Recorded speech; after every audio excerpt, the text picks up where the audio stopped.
Bismillahirrahmanirrahim. Raditu billahi rabba bil islami dina wal muhammadin nabiy rasulullah. Assalamualaikum warahmatullahi wabarakatuh. Pertama-tama yang saya hormati selaku dosen pengampu mata kuliah seminar kebahasaan dan kesusastraan dan teman-teman sekalian yang saya banggakan senasib dan seperjuangan. Ya, pada video kali ini saya akan mempresentasikan judul proposal saya di bab 1.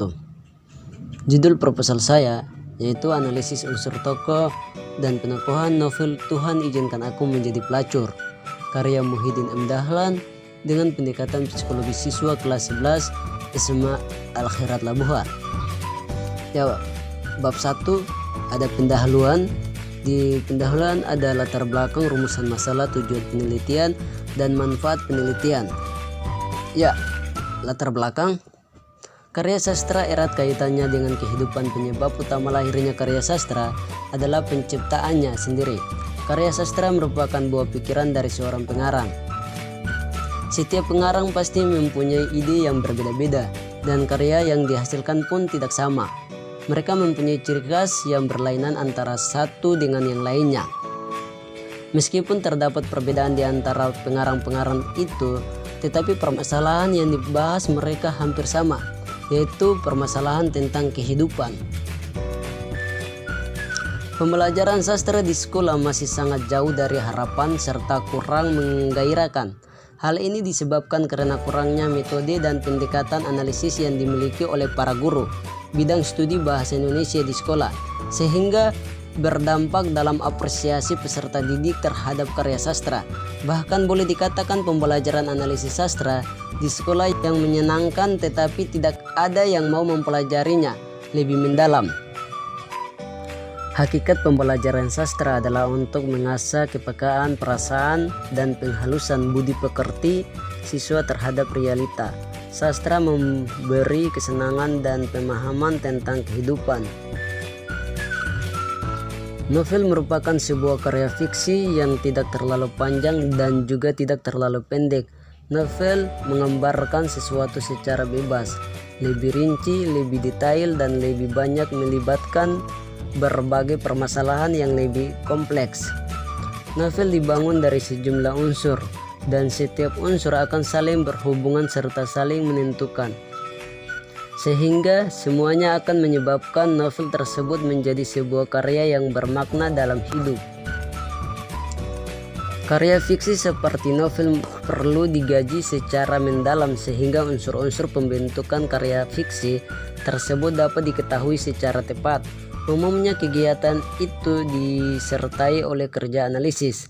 Analisis karya fiksi mengarah pada penguraian atau unsur-unsur pembentukan yang berupa unsur-unsur intrinsiknya. Novel adalah karya sastra yang memiliki struktur kompleks untuk dan mengungkapkan sesuatu yang bersifat tidak langsung. Hal inilah yang menyebabkan sulitnya pembaca untuk menafsirkannya. Untuk itu diperlukan suatu upaya untuk dapat menjelaskannya, dan biasanya hal ini disertai dengan bukti-bukti hasil kerja analisis. Dengan demikian, tujuan utama kerja analisis karya fiksi adalah untuk dapat memahami secara lebih baik karya sastra yang bersangkutan. Di samping itu, membantu menjelaskan pembaca yang kurang dapat memahami karya itu. Kerja analisis bukan merupakan tujuan, melainkan sekedar saran untuk memahami karya-karya kesastraan itu sebagai satu kesatuan yang padu dan bermakna, bukan sekedar bagian-bagian yang terkesan sebagai suatu perbincangan. Pembelajaran sastra harusnya dapat berkembang secara luas dengan dilakukannya berbagai pendekatan, namun sampai saat ini belum ada hasil yang optimal karena dalam hal menganalisis siswa masih mengalami kesulitan ketika harus menganalisis sebuah novel. Hal tersebut dapat dipengaruhi oleh faktor guru, faktor pemahaman, serta faktor pendekatan pembelajaran. Guru harus membangkitkan motivasi belajar siswa agar siswa mampu mencapai hasil belajar yang baik. Salah satunya dengan cara menganalisis novel berdasarkan pendekatan psikologi.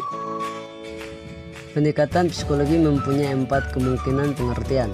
Yang pertama adalah studi psikologi pengarang sebagai tipe pribadi. Kedua adalah studi proses kreatif. Ketiga, studi tipe dan hukum-hukum psikologi yang diterapkan pada karya sastra. Dan yang keempat, mempelajari dampak sastra pada pembaca atau psikologi pembaca. Kita masuk ke bagian B, yaitu rumusan masalah. Berdasarkan latar belakang di atas, rumusan masalah dalam penelitian ini yaitu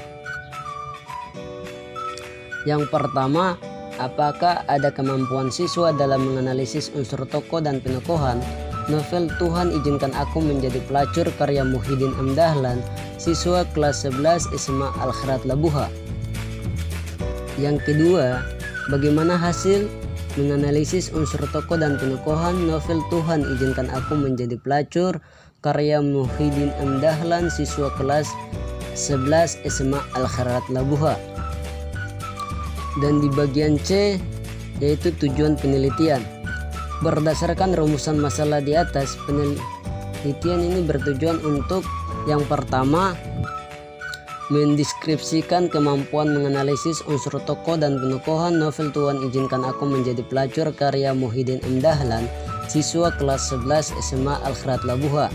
Yang kedua, menjelaskan hasil menganalisis unsur tokoh dan penokohan novel Tuhan Izinkan Aku Menjadi Pelacur karya Muhyiddin M. Dahlan, siswa kelas 11 SMA Al-Khairat Labuha.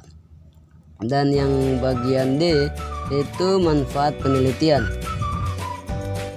Manfaat penelitian ini dibagi menjadi 2 bagian, yaitu manfaat teoritis dan manfaat praktis. Manfaat teoritis yang pertama, sebagai dasar untuk meningkatkan kemampuan menganalisis unsur tokoh dan penokohan novel Tuhan Izinkan Aku Menjadi Pelacur karya Muhyiddin M. Dahlan dengan menggunakan pendekatan psikologi.